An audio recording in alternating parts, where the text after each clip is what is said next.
Setelah Ehud mati, orang Israel melakukan pula apa yang jahat di mata Tuhan. Lalu Tuhan menyerahkan mereka ke dalam tangan Yabin, raja Kanaan, yang memerintah di Hazor. Panglima tentaranya ialah Sisera, yang diam di Haroset Hagoyim. Lalu orang Israel berseru kepada Tuhan, sebab Sisera mempunyai 900 kereta besi, dan 20 tahun lamanya ia menindas orang Israel dengan keras. Pada waktu itu, Deborah, seorang nabiah, istri Lapidot, memerintah sebagai hakim atas orang Israel. Ia biasa duduk di bawah pohon korma Deborah, antara Rama dan Betel, di pegunungan Efraim, dan orang Israel menghadap dia untuk berhakim kepadanya. Ia menyuruh memanggil Barak bin Abinoam dari Kedes di daerah Naftali, lalu berkata kepadanya, "Bukankah Tuhan Allah Israel memerintahkan demikian? Majulah, bergeraklah menuju Gunung Tabor dengan membawa 10.000 orang Bani Naftali dan Bani Zebulun bersama-sama dengan engkau. Dan aku akan menggerakkan Sisera, panglima tentara Yabin, dengan kereta-keretanya dan pasukan-pasukannya menuju engkau ke sungai Kison. Dan aku akan menyerahkan dia ke dalam tanganmu." Jawab Barak kepada Deborah, "Jika engkau turut maju, aku pun maju. Tetapi jika engkau tidak turut maju, aku pun tidak maju." Kata Deborah, "Baik, aku turut. Hanya engkau tidak akan mendapat kehormatan dalam perjalanan yang kau lakukan ini, sebab Tuhan akan menyerahkan Sisera ke dalam tangan seorang perempuan." Lalu Deborah bangun berdiri dan pergi bersama-sama dengan Barak ke Kedes. Barak mengerahkan suku Zebulon dan suku Naftali ke Kedes. Maka 10.000 orang maju mengikuti dia. Juga Deborah maju bersama-sama dengan dia. Adapun Heber, orang Keni itu, telah memisahkan diri dari suku Keni, dari anak-anak Hobab ipar Musa, dan telah berpindah-pindah memasang kemahnya sampai ke pohon Tarbantin di Zaanaim yang dekat Kedes.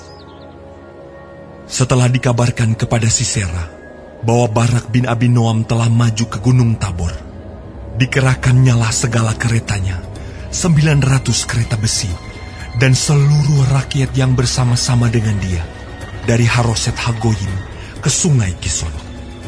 Lalu berkatalah Deborah kepada Barak, "Bersiaplah, sebab inilah harinya Tuhan menyerahkan Sisera ke dalam tanganmu. Bukankah Tuhan telah maju di depan engkau?" Lalu turunlah Barak dari Gunung Tabor, dan 10.000 orang mengikuti dia. Dan Tuhan mengacaukan Sisera serta segala keretanya, dan seluruh tentaranya oleh mata pedang di depan Barak, sehingga Sisera turun dari keretanya dan melarikan diri dengan berjalan kaki. Lalu Barak mengejar kereta-kereta, dan tentara itu sampai di Haroset Hagoyim, dan seluruh tentara Sisera tewas oleh mata pedang. Tidak ada seorang pun yang tinggal hidup. Tetapi Sisera dengan berjalan kaki melarikan diri ke kemah Yael, istri Heber, orang Keni itu, sebab ada perhubungan baik antara Yabin, raja Hasor, dengan keluarga Heber, orang Keni itu. Yael itu pun keluar mendapatkan Sisera dan berkata kepadanya, "Singgahlah tuanku, silakan masuk, jangan takut." Lalu singgahlah ia ke dalam kemah perempuan itu, dan perempuan itu menutupi dia dengan selimut. Kemudian berkatalah ia kepada perempuan itu, "Berilah kiranya aku minum air sedikit. Aku haus." Lalu perempuan itu membuka kirbat susu, diberinyalah dia minum, dan diselimutinya pula. Lagi katanya kepada perempuan itu, "Berdirilah di depan pintu kemah, dan apabila ada orang datang dan bertanya kepadamu, 'Ada orang di sini?' maka jawablah, 'Tidak ada.'" Tetapi Yael, istri Heber, mengambil patok kemah, diambilnya pula palu, mendekatinya diam-diam, Lalu dilantaknyalah patok itu masuk ke dalam pelipisnya, sampai tembus ke tanah. Sebab ia telah tidur nyenyak karena lelahnya, maka matilah orang itu. Pada waktu itu muncullah Barak yang mengejar Sisera. Keluarlah Yael mendapatkan dia, dan berkata kepadanya, Mari, aku akan menunjukkan kepadamu orang yang kau cari itu. Lalu masuklah Barak ke dalam, dan tampaklah Sisera mati, tergeletak dengan patok dalam pelipisnya. Demikianlah Allah pada hari itu menundukkan Yabin Raja Kanaan di depan orang Israel. Dan kekuasaan orang Israel kian keras menekan Yabin, Raja Kanaan, sampai mereka melenyapkan Yabin, Raja Kanaan itu.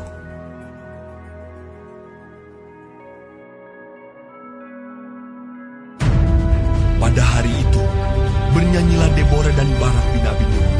Demikian. Karena pahlawan-pahlawan di Israel siap berperang. Karena bangsa itu menawarkan dirinya dengan sukarela. Pujilah Tuhan. Dengarlah ya raja-raja. Pasanglah telingamu. Ya pemuka-pemuka. Kalau aku mau bernyanyi bagi Tuhan bermasmur, bagi Tuhan Allah Israel. Tuhan, ketika Engkau bergerak dari Seir, ketika Engkau melangkah maju dari daerah Edom,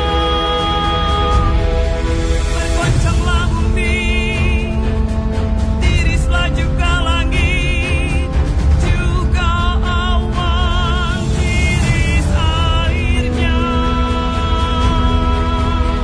Gunung-gunung yang di Sinai bergoyang di hadapan Tuhan, di hadapan Tuhan Allah Israel.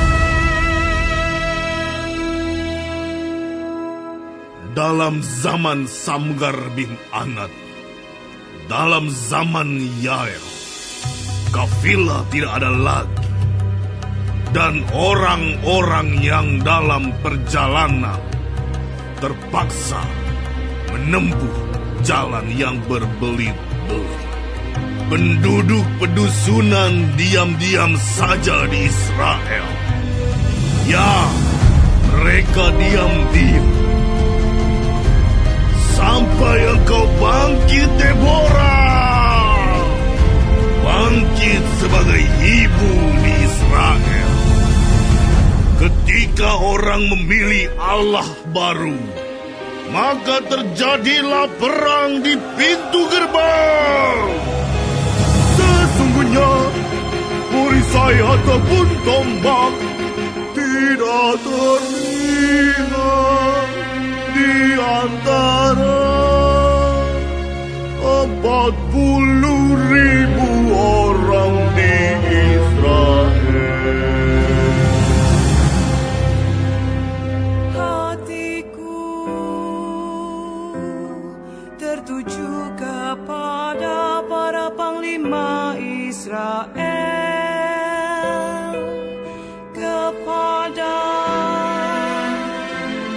mereka yang menawarkan dirinya dengan sukarela di antara bangsa itu.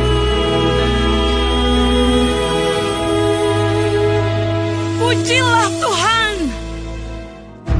kamu yang menunggang keledai betina putih, kamu yang duduk di atas permadani, kamu yang berjalan di jalan. Ceritakanlah hal itu di tempat-tempat penimbunan air. menurut suara orang-orang yang berdendang. Di sanalah orang menyanyikan perbuatan Tuhan yang adil. Perbuatannya yang adil terhadap orang-orangnya di pedusunan di Israel. Pada waktu itu, turunlah umat Tuhan ke pintu gerbang. Bangunlah, bangunlah, Deborah, bangunlah, bangunlah. Nyanyikanlah suatu nyanyian.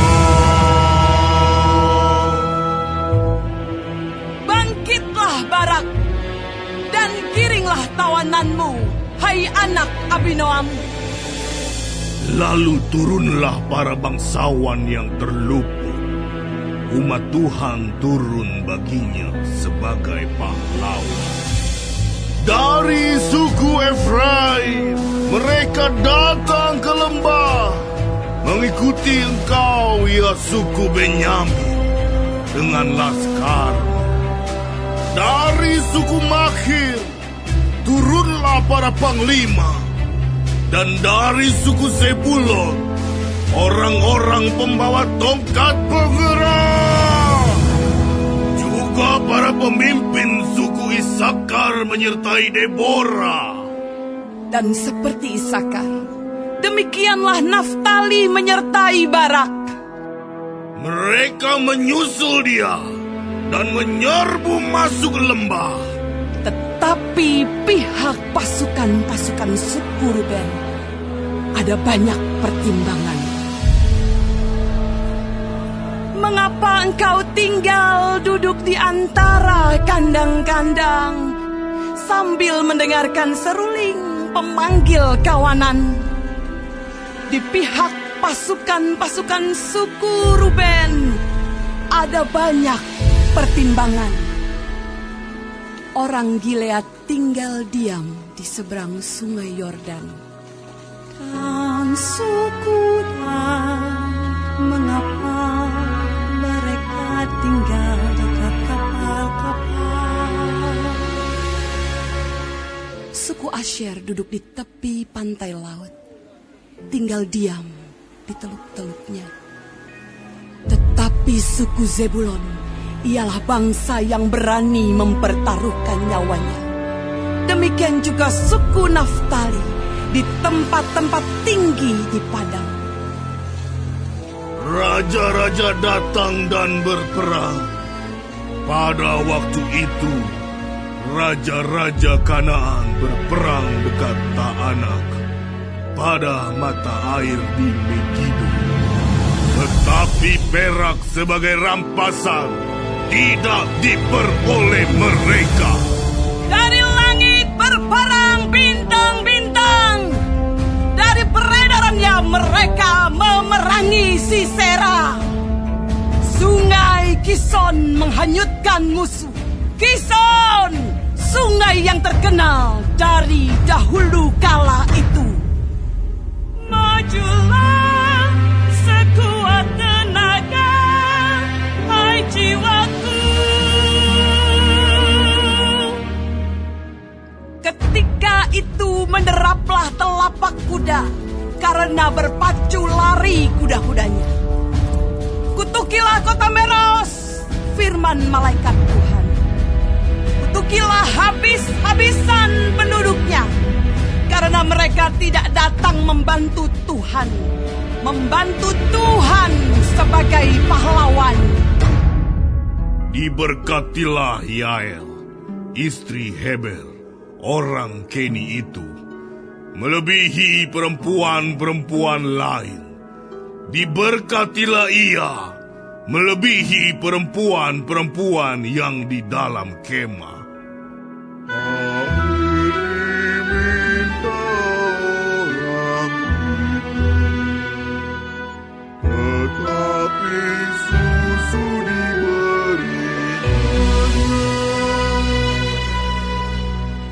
Dalam cawan yang indah disuguhkannya dadi. Tangannya diulurkannya mengambil patung. Tangan Sisera mengambil tukul-tukul. Dipukulnya Sisera, dihancurkannya kepalanya, diremukkan dan ditembusnya pelipisnya. Dekat kakinya, orang itu rebah, tewas tergeletak. Dekat kakinya, orang itu rebah dan tewas. Di tempat ia rebah, di sanalah orang itu tewas digagahi. Dari jendela, Ibu Sisera menjenguk dan berseru dari tingkap. Mengapa keretanya tak kunjung datang? Mengapa kereta-keretanya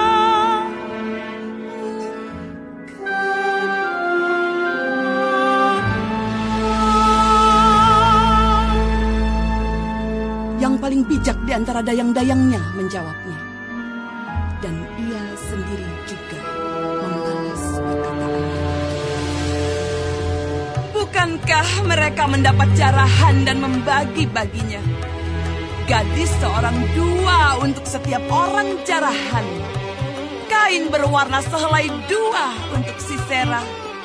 Jarahan kain sulaman aneka warna sehelai dua untuk leherku. Demikianlah akan binasa segala musuhmu ya Tuhan. Tetapi orang yang mengasihinya bagaikan matahari terbit dalam kemegahannya. Lalu amanlah negeri itu 40 tahun lamanya.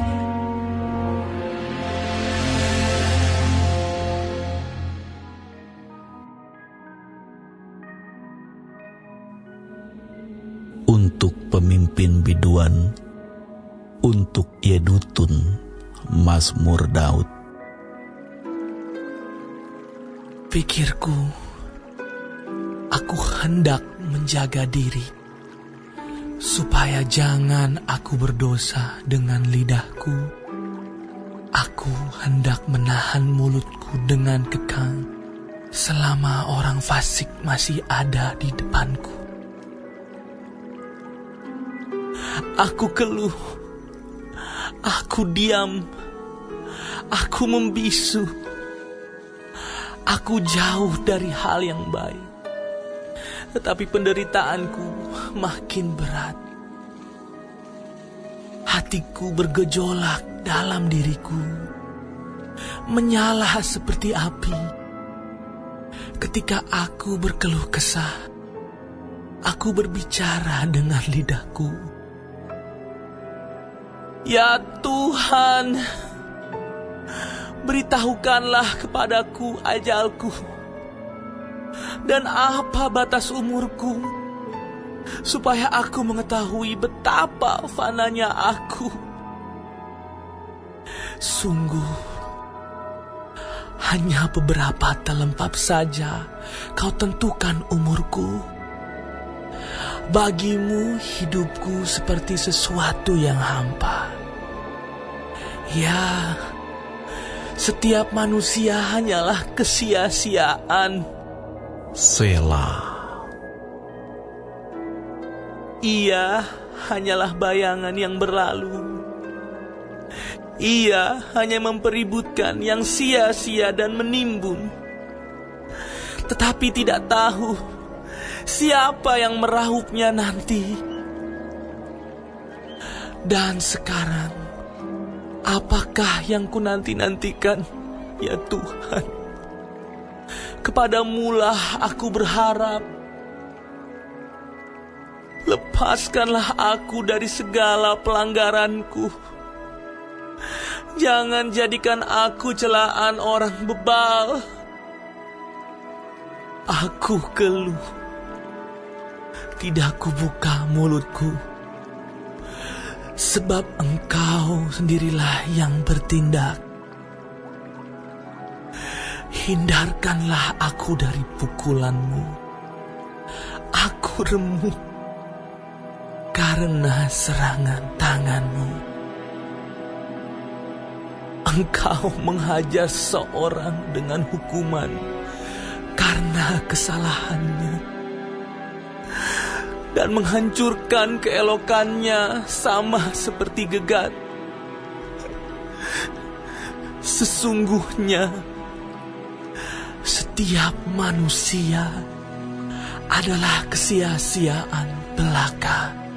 Selah. Dengarkanlah doaku ya Tuhan, dan berilah telinga kepada teriakku minta tolong. Janganlah berdiam diri melihat air mataku, sebab aku menumpang padamu. Aku pendatang seperti semua nenek moyangku. Alihkanlah pandangan-Mu daripadaku, supaya aku bersuka cita sebelum aku pergi dan tidak ada lagi.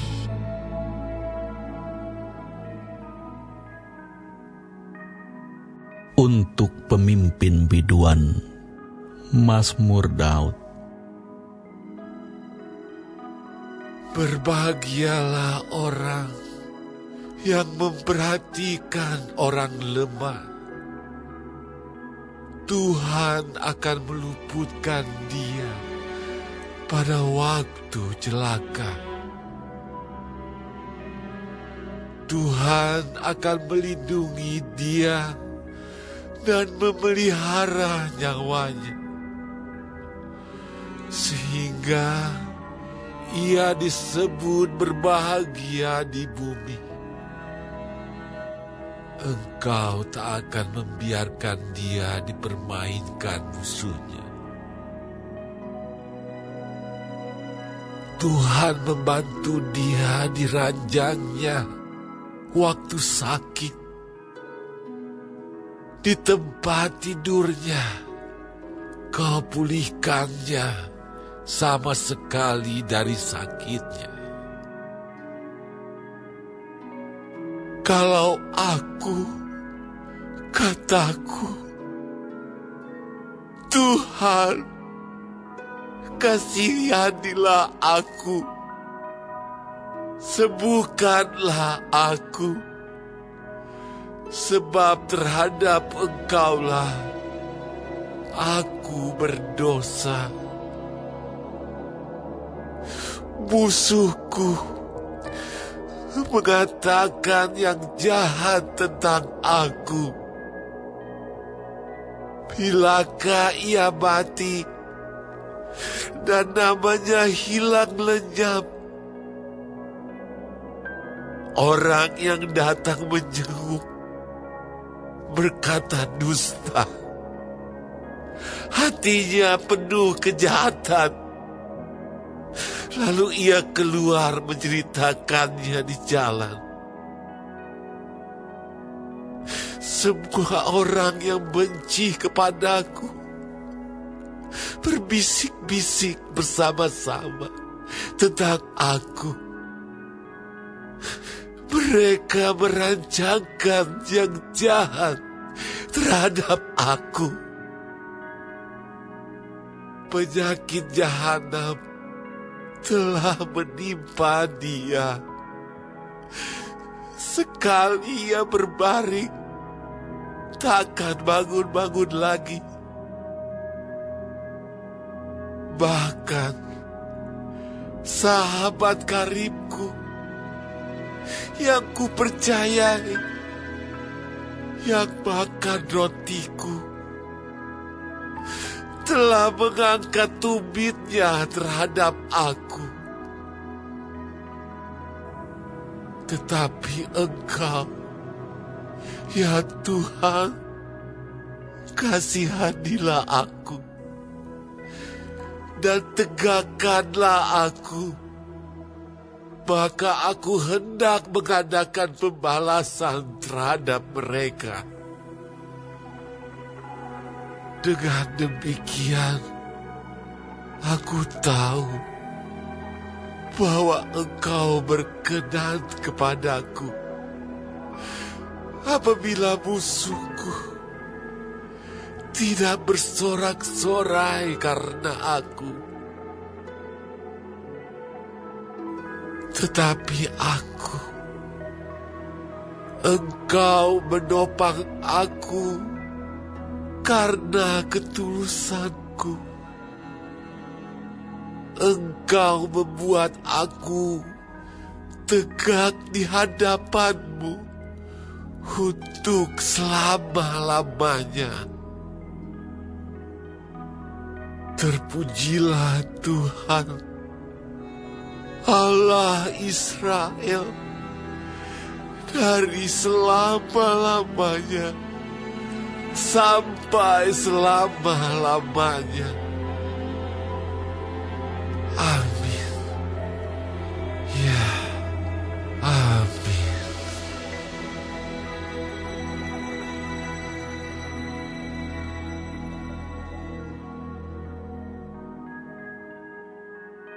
Sekalipun aku dapat berkata-kata dengan semua bahasa manusia dan bahasa malaikat, tetapi jika aku tidak mempunyai kasih, aku sama dengan gong yang berkumandang dan canang yang gemerincing.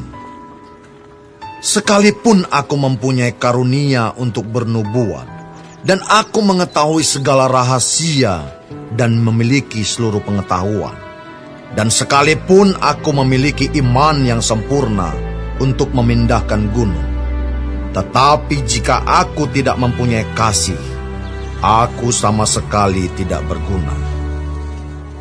Dan sekalipun aku membagi-bagikan segala sesuatu yang ada padaku, bahkan menyerahkan tubuhku untuk dibakar, tetapi jika aku tidak mempunyai kasih, sedikit pun tidak ada faedahnya bagiku. Kasih itu sabar, kasih itu murah hati, ia tidak cemburu. Ia tidak memegahkan diri dan tidak sombong. Ia tidak melakukan yang tidak sopan dan tidak mencari keuntungan diri sendiri. Ia tidak pemarah dan tidak menyimpan kesalahan orang lain. Ia tidak bersuka cita karena ketidakadilan, tetapi karena kebenaran. Ia menutupi segala sesuatu, percaya segala sesuatu, mengharapkan segala sesuatu, sabar menanggung segala sesuatu. Kasih tidak berkesudahan, nubuat akan berakhir, bahasa roh akan berhenti, pengetahuan akan lenyap. Sebab pengetahuan kita tidak lengkap, dan nubuat kita tidak sempurna. Tetapi jika yang sempurna tiba, maka yang tidak sempurna itu akan lenyap. Ketika aku kanak-kanak, aku berkata-kata seperti kanak-kanak. Aku merasa seperti kanak-kanak. Aku berpikir seperti kanak-kanak. Sekarang sesudah aku menjadi dewasa, aku meninggalkan sifat kanak-kanak itu. Karena sekarang kita melihat dalam cermin suatu gambaran yang samar-samar, tetapi nanti kita akan melihat muka dengan muka. Sekarang aku hanya mengenal dengan tidak sempurna, tetapi nanti aku akan mengenal dengan sempurna, seperti aku sendiri dikenal. Demikianlah tinggal ketiga hal ini, yaitu iman, pengharapan, dan kasih. Dan yang paling besar di antaranya ialah kasih.